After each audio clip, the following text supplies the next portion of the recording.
So, pwede sana gayahin nyo itong outfit ko, guys. Sana may manggumaya.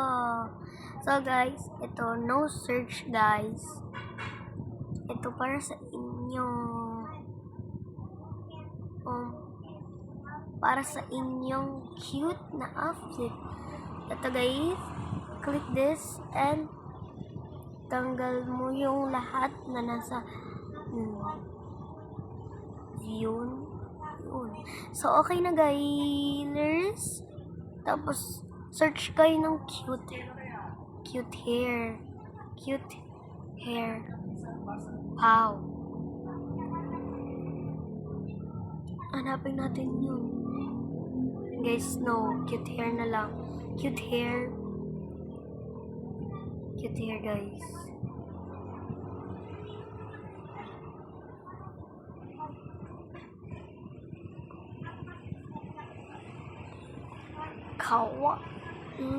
Kawali, guys. Try natin. Kawali hair, guys. What design? You're cute. Cute, diba cute, guys? Sana. Ito, guys. So, ano na lang, mamini tayo dito.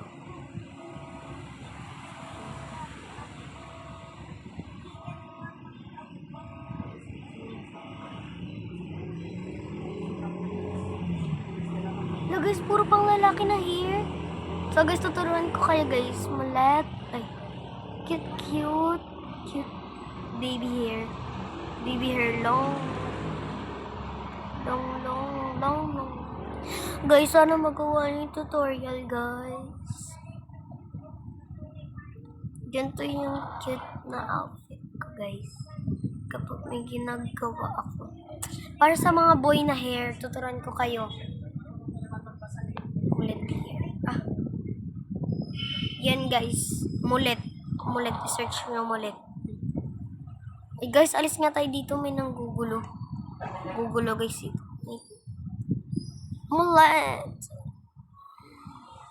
Mulet. So, guys, yan yung trending ng mulet. Yan, sinuot mo. Guys, hindi, I'm not a boy. I'm a girl like the others.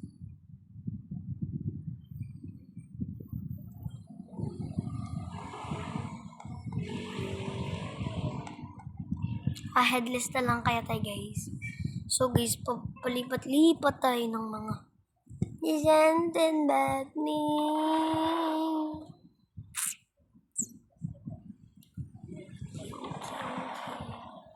Dami yung gulo. Ungre. Dito ka diktin niya siya.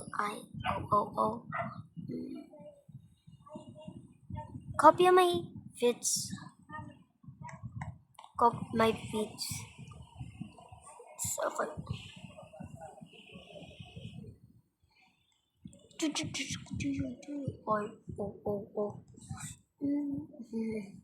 So, guys, search na evade para makuha yung parang yaya na ano. Ito, guys. So, guys, ang trending natin ngayon ay evade. Okay, guys, walang haharap dito, guys. Kasi baka makita nyo, girl. Makita nyo, guys. Balang tumingin. Evade. Guys, bawal tumingin sa ako outfit, guys. Baka mag-bash ka na. Guys, hanap tayo dito ng pang-evade. Ito, harap ako. Ito. Hindi. Ito. Bagay na siya, guys.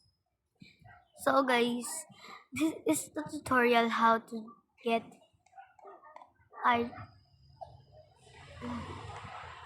para maglalaro ako ng evade nito. Huwag na padaan mga chicks dito sa mag-blur. Huwag kayaan mag-smoke. May dahil silang shop. White baggy, guys. Search na. White baggy. Mag-blur. Huwag na padaan mga chicks dito sa mag-blur. Nagkayaan mag-smoke. May dahil silang mag-blur. Why do kayo? So guys, may challenge ako sa inyo. What if, guys, sana maintindihan nyo. Uay ni, joke lang, hindi ako marunong. Uay ni.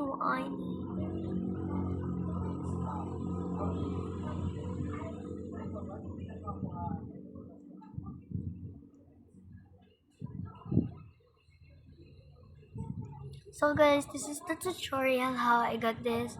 So bye. Thank you for watching.